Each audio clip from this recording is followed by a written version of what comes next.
Wacha niseme kitu moja, baadaye ni kai. I never listen or watch William Ruto talk.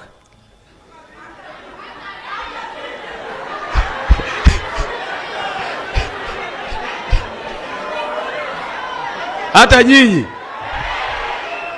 Na sababu ni kwamba Mawadhe alikuwa ananiambia wiki mbili iliyopita kwamba Ruto akija kuambie Kaluma we unaitwa Peter Kaluma. Hata mimi sitakubali mimi ni Peter Kaluma because I'm not sure kama inatoka huko. But today while driving here I decided to listen to him after our meeting of yesterday. Na nimesikia William Ruto akisema cost of living, gharama ya maisha imeenda chini kabisa. Imeenda chini au imeenda juu? Imeenda juu. When a person sits down and imagines you can sell Kenyatta International Conference Center, that national heritage, uko na tabu. When a person sits down and he can imagine you can sell Kenya Pipeline Corporation to himself or his friends, iko tabu. Sababu ya hiyo mimi nataka kuwaomba muangalie article 144 of the Constitution.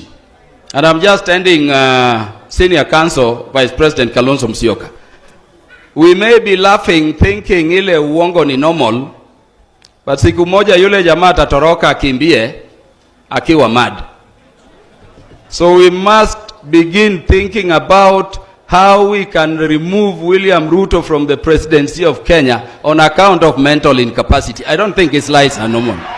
I don't think those lies are normal. Asanteni sana, Mungu awabariki. But lastly, Baba was saying, when I look at you and Vice President Kalonzo Musyoka, you look very beautiful. You look good. We want you to continue in this path. Mungu amekatalia hii kitu iliibwa kwa watu wale. Unite us, we begin preparing, we take over.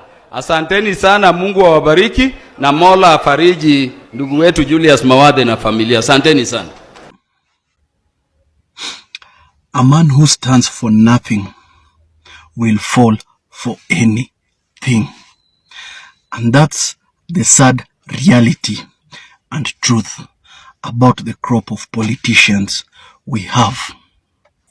If we talk about this parasite, this pathogen called Kaluma, he was once a fierce critic of UDA, Kenya Kwanza, and its megalomaniac leader, Kasongo.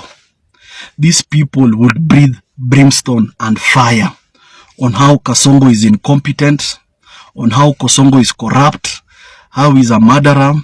Basically, he cannot manage the country and the economy. But as usual, miracles happen.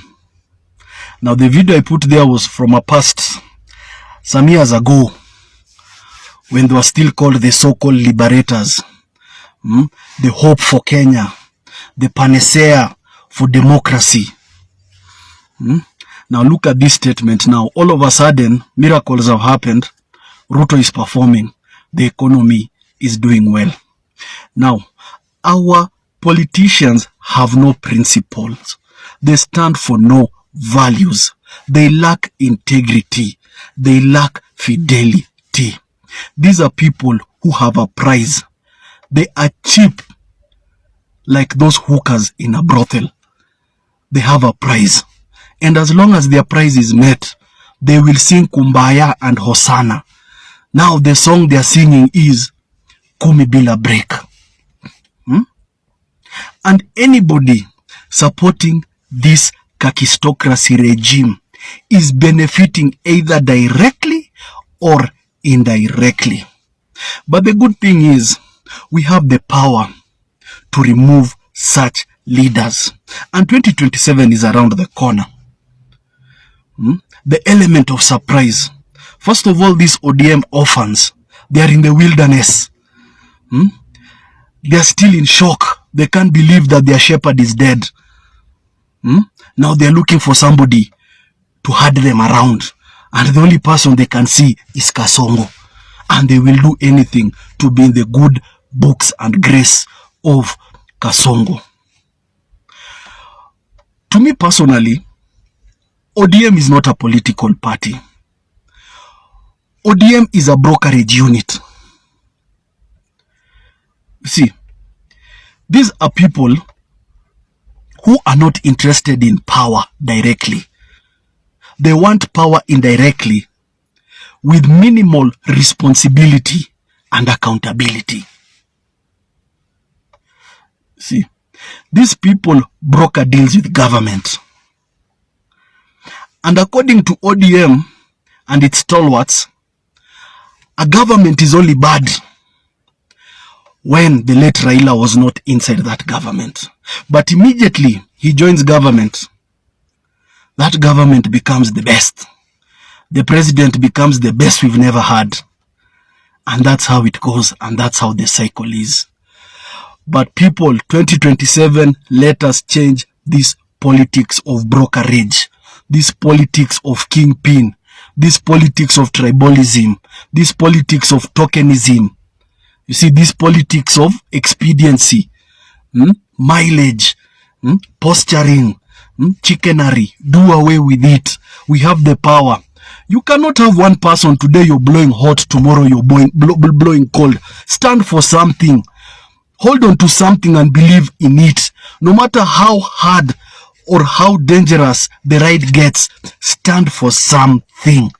Do not be like a pendulum that oscillates left, right, and center.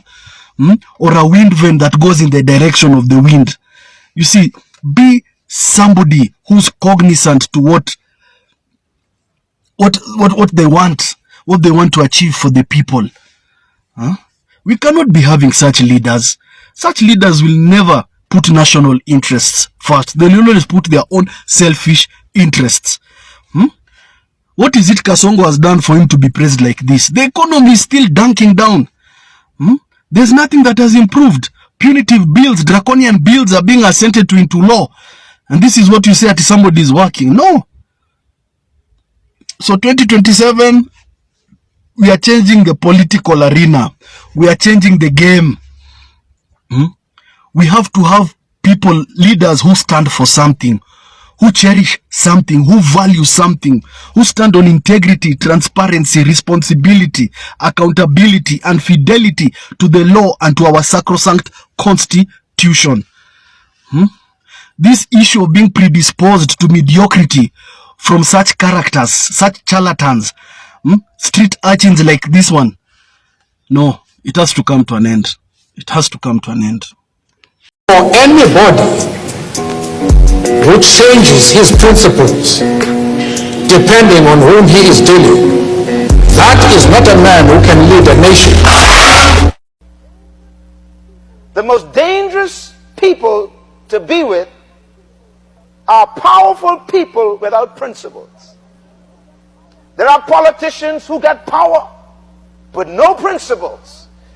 You know, I prefer to have someone with principles and no power than to have them with power and no principles. Why? Because they use the power to kill you. There are people on your job who have position and they got power, connections, but they ain't got no principles. So they will eat you alive. They will fire you. They'll destroy you. They'll do all kinds of undercurrent work to undercut you. When you finish, you're out of a job. And they'll laugh at you on your way out. No principles. You can be the wealthiest, most influential person on earth. But let me tell you, if you lack simple basic principles and morals, you are nobody. You are not even a decimal point. You are who you are. Proud, talking down, arrogant, wicked, selfish, rude, boastful, you name it. Work on yourself. So therefore, it's important to remember that laws and principles are more important than power. I am afraid of powerful people who have no principles, because they will use that power to destroy. principles protect power. It gives power legitimacy. It makes power have authority to function. Therefore, if a person has no restrictions in their lives and they got power, you are in danger.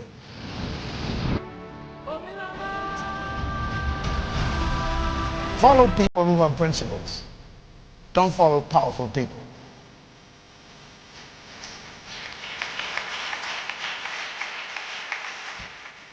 You know, sometimes it's tempting, you know, you meet a young lady, she got a good job, right? She walking out with her briefcase, BMW, powerful young woman. And here you are a carpenter, you think, you know, man, boy, that get me a big cat shit. And she ain't got no principles. Hi Kenyans, mi sina maneno mingi. All I want to say is Ruto must go, like yesterday. Bye.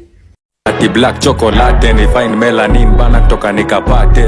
Kanapenda kenye mi wanapenda, so kanapenda toto chupa na haga nono.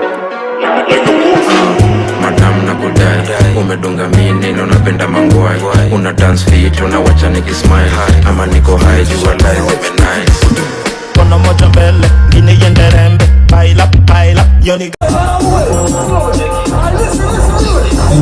Enyewe, Ruto must go. Enyewe, Ruto must go. By the way, Ruto must go. Enyewe, Ruto must go. Wash fire, Ruto must go. Enyewe, Ruto must go. By the way, Ruto must go.